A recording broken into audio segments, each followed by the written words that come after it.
As Toastmasters, most of us have received feedback to have more gestures or purposeful body movements in our speeches, right? In my experience, most of us, that is the newer Toastmasters, have one of these 4 body language issues. First, some of us are like deal makers. Not the business deal makers, but speakers who have their hands clenched or clasped. Second, some of us are like amateur ninjas. We like to move our arms to explain all our points. Third, some of us are like penguins. We waddle just because we are nervous. And fourth, some of us are like Queen's guards. We'll do a great job at avoiding unnecessary movements, but while doing that, we'll avoid the necessary ones as well. So fellow Toastmasters and my YouTube friends, if you relate to any of these 4 body language issues, you'd love my next challenge. That is the body language challenge. As part of this challenge, I plan to go from a waddling champion, penguin-like, to somebody who has purposeful body movements and great gestures. But before I talk about how I plan to conquer this challenge, let me share why this is important. So till very recently, I used to spend 3 to 6 hours preparing for each of my speeches. But I would spend most of the time writing the content, then memorizing it, and then practicing speaking it. And when I spoke to other Toastmasters, the newer ones like me, they did the same. We would hardly spend any time thinking about our body movements or gestures during our speeches. When I was studying the Effective Body Language Manual, I came across a lot of interesting research. Now, any speech is made up of 3 key components. First is the words or our speech content. Second is the vocal variety. And third is our body language. As per researchers, body language and vocal variety makes up between 50 to 90% of the speech impact. Imagine, I wasn't even thinking about the 50% of the impact I could create with body language. Now let's talk about what does body language entail, because anything non-verbal could be body language. Thankfully, it can be broken down in 6 key elements. Now 6 is a lot, but thankfully you can rewind this video and go through it.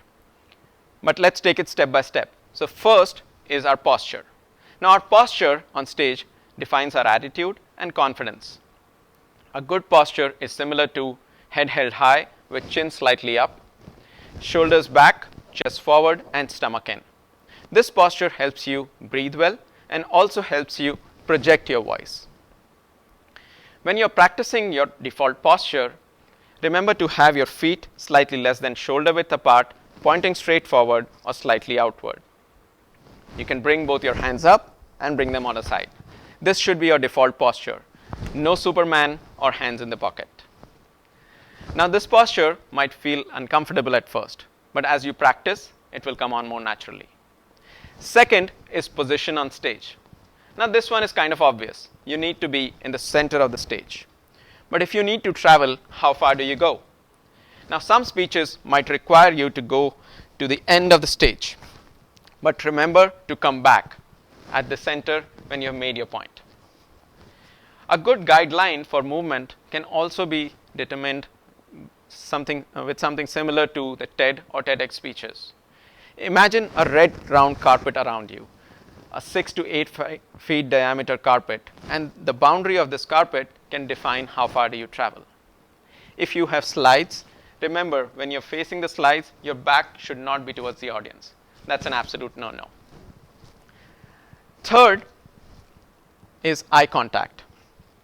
Now for some, eye contact comes easy. For most, it's not. At Toastmasters, it is suggested that you start with a few friendly people in the audience. But at Toastmasters, everybody is friendly. So I suggest start with 2 people in the audience and maintain 2 to 5 seconds of eye contact with each one of them. Next is body movement. Now being a waddling champion, penguin-like myself, this has been the most difficult for me. So I started to record myself on video. I would go home, watch these videos, and try to improve bit by bit.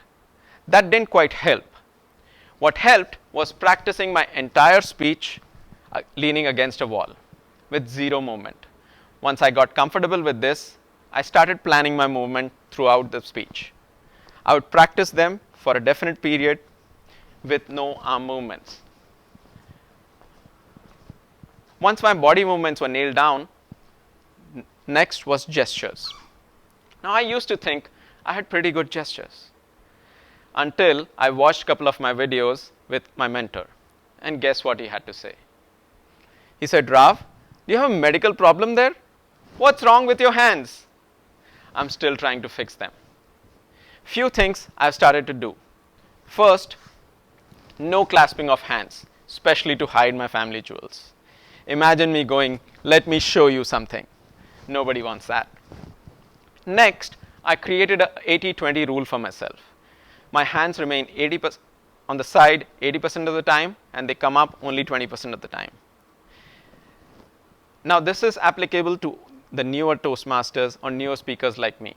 Once you get comfortable, you can change this percentage to 60-40. When I use gestures like the give, the show, and the chop. Also remember, when using gestures, always try to have your palms facing up and not facing down or fingers pointed. In fact, it is suggested that you never point a finger at your audience, as you might come across as arrogant. And finally, number 6 is facial expressions. I thought facial expressions were under control for me as well, until I watched a couple of my videos with no audio, thanks to a tip from a fellow Toastmaster. When watching these videos, I felt like most of the time I was angry at the audience. Sometimes I looked disinterested, and sometimes even my smile looked fake. So how do I fix it? I smile, and I smile more till it comes on naturally. Just remember, when you focus too much, you stop smiling. When you're nervous, you stop smiling. And when you're not smiling, you are frowning.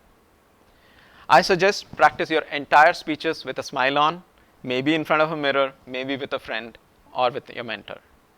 So fellow Toastmasters, I hope you can use some of these tips and not be a deal maker or an amateur ninja. Or better, come join me in my body language challenge and let's conquer this together.